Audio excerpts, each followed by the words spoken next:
지난주에 우리 성도님들에게 사도들의 본질이 무엇인가를 말씀을 드렸습니다.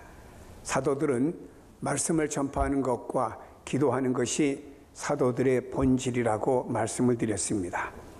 어떻게 보면 이것이 오늘날 교회의 본질이 아닌가, 아니 성도들의 본질이 아닌가 이렇게 생각합니다.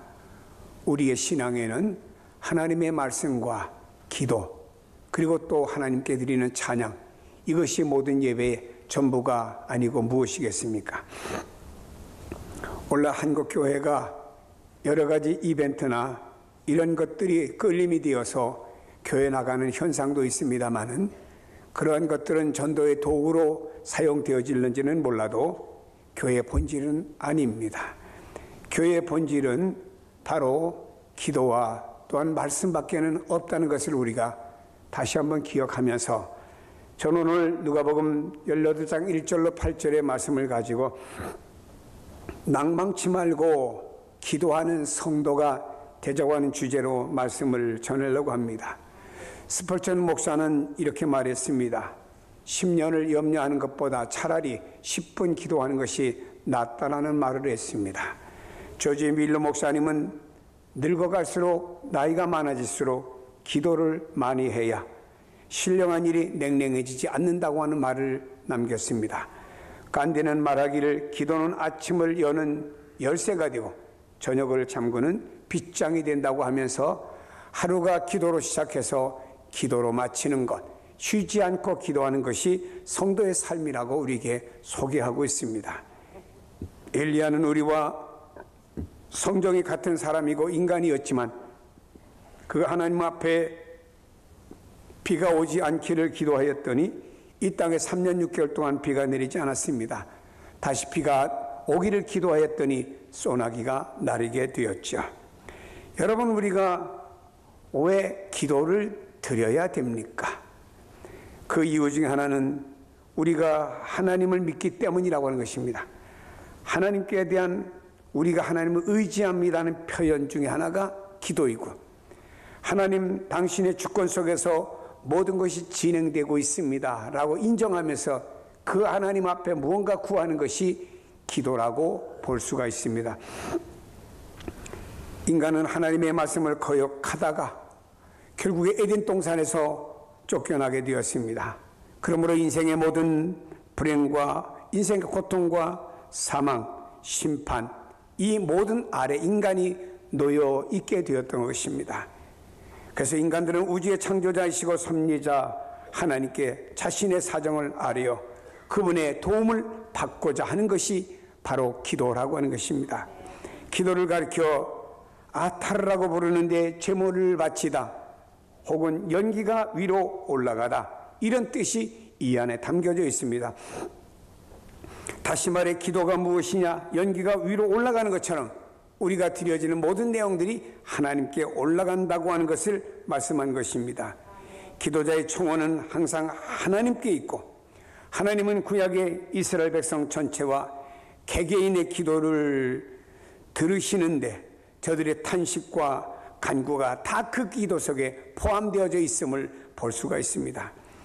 하나님을 밝게 알아 확신하는 자는 유사시마다 어떤 일을 살아가든지 간에 하나님께 기도하고, 하나님을 믿지 않는 모든 사람들은 우상에게 헛된 기도로 하여 거짓 평안을 가지고 위안을 받고 살다가 결국에 멸망하고 마는 것입니다.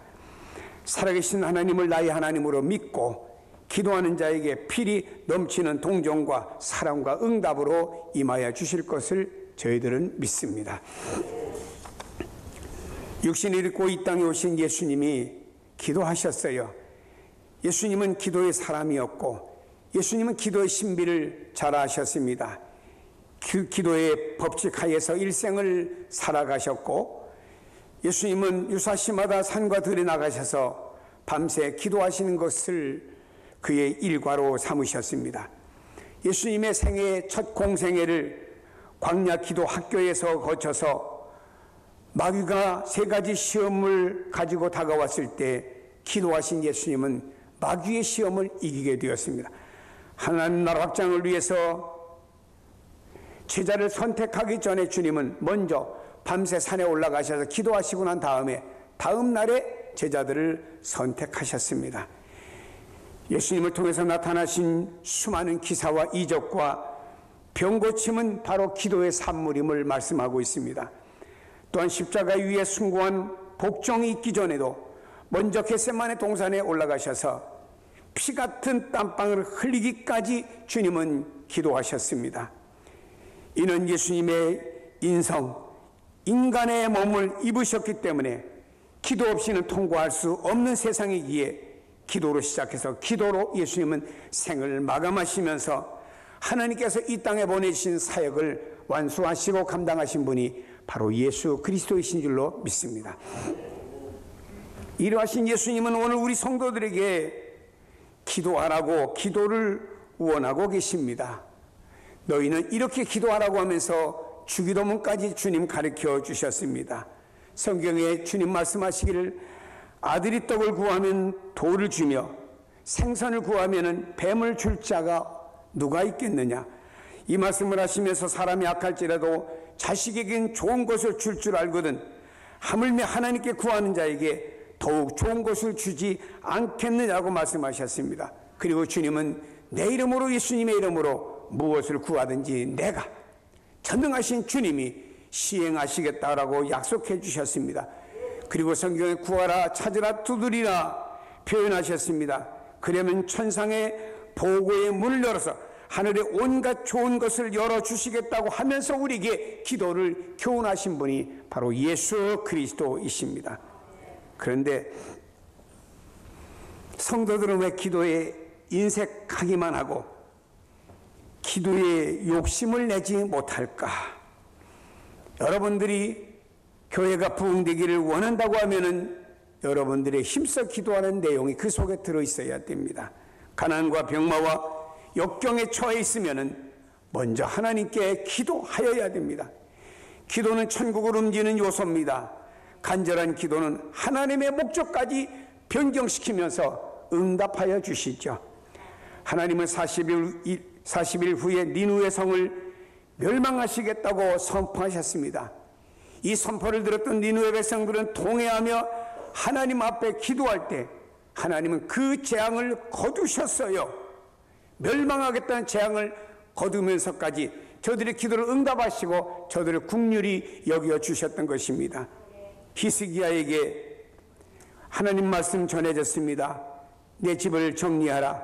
내가 죽고 살지 못하리라 말씀했을 때 히스기야는 왕복도 벗어버리고 왕관도 내려놓고 그의 작은 골방에 들어가서 벽에 얼굴을 대고 통회하는 기도를 드리니까 하나님께서 그 기도를 받으시고 15년 생명을 더 연장시켜서 히스기야를 통해서 감당해야 될 하나님의 일들을 감당시켰던 것을 우리가 성경에서 봅니다. 간절한 기도는 놀라운 역사를 나타내 줍니다. 간절한 기도는 전쟁에서 승리하게 만들어주고 하나님의 진노와 심판을 쉬고 그치게 만들어주고 간절한 기도는 홍해바다를 열어서 길을 만들어 건너가게 하는 역사도 간절한 기도 속에 있음을 볼 수 있습니다. 오늘 본문에서 예수님은 항상 기도하고 낙심치 말아야 될 것을 비유로 예로 들어서 우리에게 말씀해 주셨습니다. 한 과부와 불쌍한 재판관에 대한 내용의 말씀입니다. 이 비유 앞에, 이 비유는 18장에 있습니다만 비유 앞에 17장에서 예수님은 예수님의 재림이 임박했다고 하는 말씀을 하시면서 앞으로 무서운 환난이 일어날 것과 또한 그와 함께 이 모든 것을 잘 통과하려고 하면 너희가 준비를 해야 된다. 그 준비는 계속적인 기도밖에는 없다고 하는 것을 강조하면서 기도가 능력이 되고 기도가 모든 고난과 어려움을 통과시키도록 만들어 줄 것이다라고 말씀하면서 17장에서는 주님의 재림과 이 세상의 심판이 가까웠다고 하는 것을 말씀하시면서 18장에 와서 제일 먼저 하시는 말씀이 항상 기도하고 기도의 중요성을 말씀하고 있습니다. 또한 1절로 8절까지는 여기에 재판관과 어려운 과부에 대해서 말씀하시면서 9절부터 쭉 말씀은 또 기도에 대한 말씀을 하시는데 바리새인과 세리의 기도를 주님께서 비유로 대조적으로 말씀하는 것을 볼 수가 있습니다. 바리새인은요, 나는 다른 사람과 같이 죄를 짓지 않았습니다, 나는 의롭습니다 라고 하면서 자기 자신의 부족과 실상을 보지 못한 사람이었습니다. 그러나 세리는요, 기도할 때 유대인들은 하늘을 바라보며 기도하는데 하늘을 바라보지 못하고 땅을 바라보면서 하나님께 기도했다고 하는 것은 자신의 실상을 바라본 사람이었습니다. 바리새인은 나는 금식하며 11조 드리고 열심히 살았습니다, 하나님 앞에 자만한 내용을 가지고 기도로 아뢰었지요. 그러나 세리는 가슴을 치며 내가 죄인입니다, 다른 사람이 죄인이 아니고 바로 내가 죄인입니다 하며 하나님 앞에 회개하며 자복하는 역사가 있었지요. 바리새인은요, 나는 율법을 준수하면서 나는 의롭게 살았습니다, 자신을 의롭다고 의인으로 나는 이만하면 신앙생활 잘한다라고 의롭게 생각을 했습니다. 그러나 세리는 달랐습니다. 하나님, 당신의 은혜가 없으면 난 살 수가 없습니다 하며 하나님의 은혜를 갈망했던 사람, 그래서 하나님 나를 불쌍히 여겨주세요라고 간구했던 세리의 모습을 봅니다. 결과는 어떻게 되었습니까?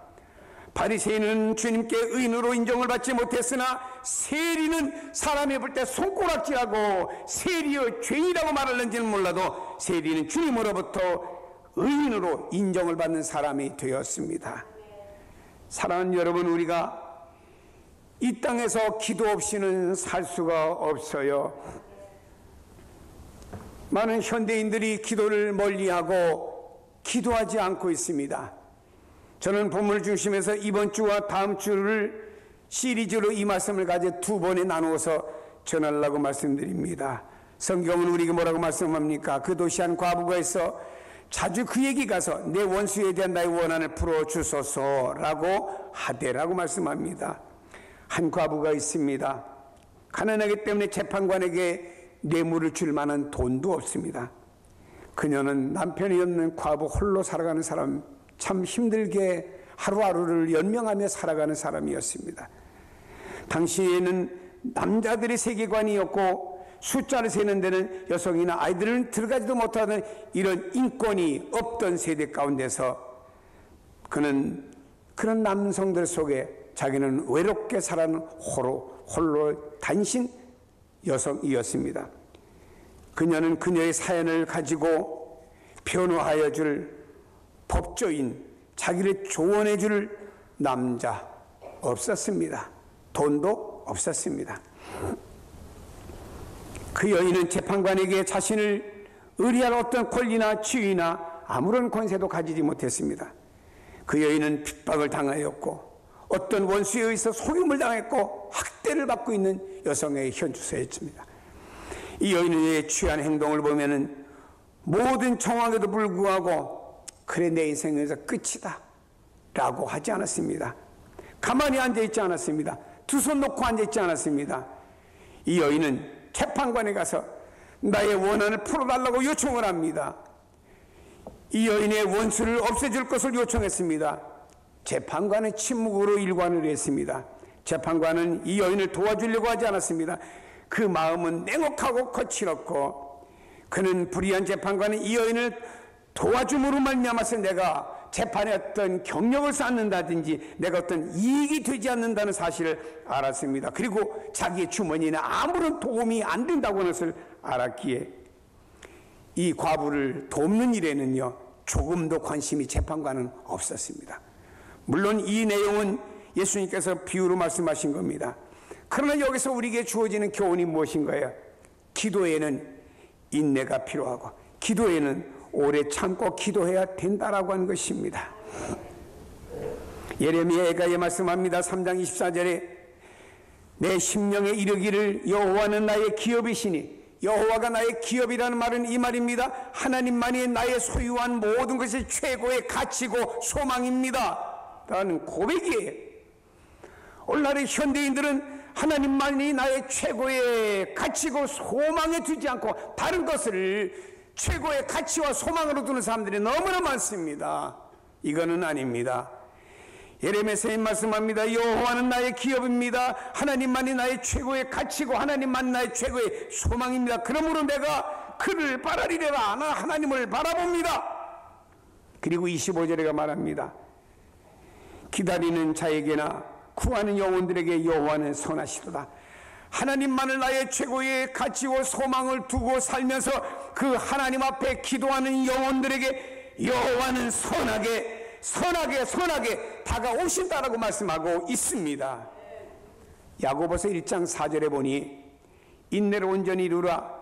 이는 너희로 온전하고 구비하여 조금 더 부족함이 없게 하려 함이라고 말씀하시고 5절에 가서 말씀합니다. 너희 중에 누구든지 지혜가 부족하거든 모든 사람에게 후히 주시고 꾸짖지 아니하시는 하나님께 구하라. 그리하면 주시리라. 성경에 뭐라고 말씀합니까? 야고보서 1장 4절에는 인내에 대해서 말씀을 하시고 5절에 가서는 기도에 대해서 말씀하셨습니다. 무엇인가요? 인내하면서 기도하라고 우리에게 말씀하고 있습니다. 우리가 구약 성경을 보면은 이스라엘 땅에 비가 오지 않아서 엘리야가 저 갈멜산에 올라가서 무릎 사이에 얼굴을 묻고 하나님께 기도했습니다. 그리고 사원에게 말했습니다. 어디 비올 기미가 있는지 지중해를 바라보라고. 하늘 청명하기만 하고 구름 한 점 없습니다. 7번을 기도했지요.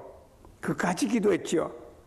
그리고 나서 사원에게 또 얘기했더니 사원이 저 지중해 보니까 손바닥만한 구름이 떴습니다. 됐다. 하나님의 기도의 응답이다 라고 확신하게 되었지요.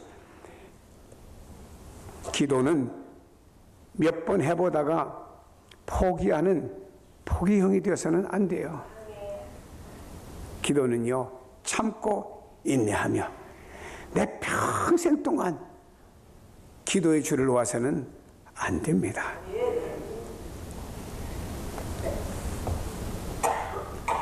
가끔 저희 어머니를 요양병원에 방문해요. 그럼 제가 대화를 나누면서 어머니가 하루 일과를 어떻게 지나세요? 라고 물으면은 그런 얘기, 아침에 자고 일어나면 제일 먼저 하나님 앞에 기도하지. 얼마나 기도하세요? 모든 일을 위해서 성현교회와 모든 등등을 위해서 짧게는 1시간 반, 그렇지 않은 2시간 이상을 늘 기도하지 라는 얘기를 들을 때마다 제 마음속에 하나님, 저분을 90 넘도록 왜 살려두셨을까요? 라고 하는 얘기에 병상에서 자기 몸도 가누지 못하면서 왜 살려두셨습니까? 라는 질문을 제가 하나님 앞에 하게 됐죠. 하나님은 그분의 기도를 받기를 원하시는 것 같아요. 저희 솔직한 고백의 얘기입니다. 이 한 과부는 재판관을 찾아서 이렇게 말했습니다. 내 원수에 대한 나의 원한을 풀어주소서. 이 말을 다른 말로 표현하면은 내 원수에 대한 나의 원한을 풀어주소서. 나의 대적에 대한 정의를 행할 수 있도록 하여 주소서. 이는 부당한 손실이나 대우를 받는 과부가 자신의 정당한 권리를 되찾을 수 있도록 재판관님 도와주세요라고 그 재판관에게 요청을 하고 있는 것입니다. 이것이 한 과부의 목적이었습니다. 여러분, 이 과부는 목표를 세워놓고 끝까지 아침, 점심, 저녁 표현하면 이렇게 재판관을 찾아서 자기의 소원을 끈질기게 아뢰었다라고 하는 것입니다. 기도는 목표를 세워야 됩니다. 그리고 끈질기게, 아주 끈질기게 끝까지 기도해야 됩니다. 야곱이 환벽뼈가 유골이 되어도 붙잡고 내게 복주지 않는 난 놓을 수가 없습니다. 얼마나 끈질긴 기도입니까? 이렇게 기도를 드려보셨는가요? 아니, 이렇게 기도하고 계시는가요? 여러분에게 묻고 싶습니다. 목표를 세워놓고 이렇게 기도해야 됩니다. 예수님께서 여리고라고 하는 지역에 가시게 되었습니다. 그리고 여리고를 나올 때 예수님을 통해 예수님과 함께 제자들 그리고 많은 무리들이 여리고를 나오게 되었습니다.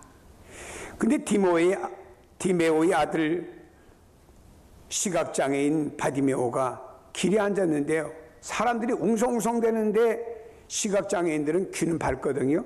들어보니까 예수라는 얘기가 들리는 거예요. 그 소리 듣자마자 바디메오는 다윗의 자손 예수여 나를 불쌍히 여겨주세요.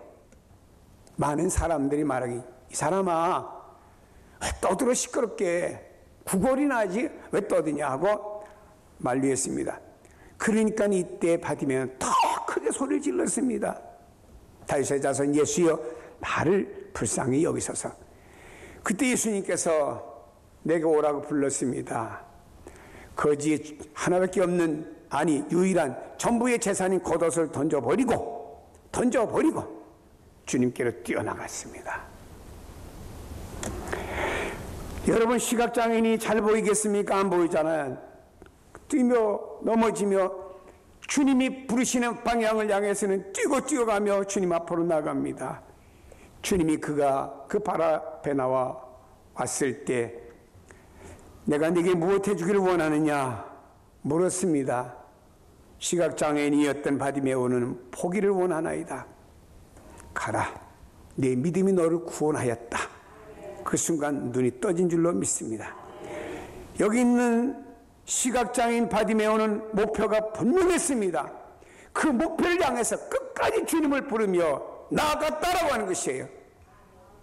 뜰 수 없는 시각장애인이 눈이 떠졌어요. 예수님 앞에서 떠졌다라고 하는 것입니다. 해밀턴이라는 사람이 이런 말을 했습니다. 무슨 큰 일을 하고 싶어하는 사람은 기도가 제일 큰 일인 줄 알고 기도부터 하여야만이 내가 계획하는 대사업이 성취가 될 수가 있다라고 말했습니다. 세상에도 그런 말이 있어요. 100번 찍어서 안 넘어가는 나무가 없다고 말했듯이 우리가 목표를 세웠습니다. 그리고 목표를 위해서 집중적으로 하나님 앞에 기도합니다. 가정을 위해서, 자녀를 위해서, 사업을 위해서, 어떤 선한 사역을 위해서 기도해 보세요.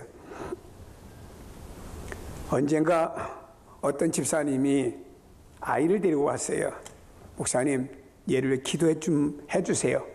물었습니다. 뭘 기도해 줄까요? 공부를 못해요. 꼴찌에서 둘째 그러더라고요.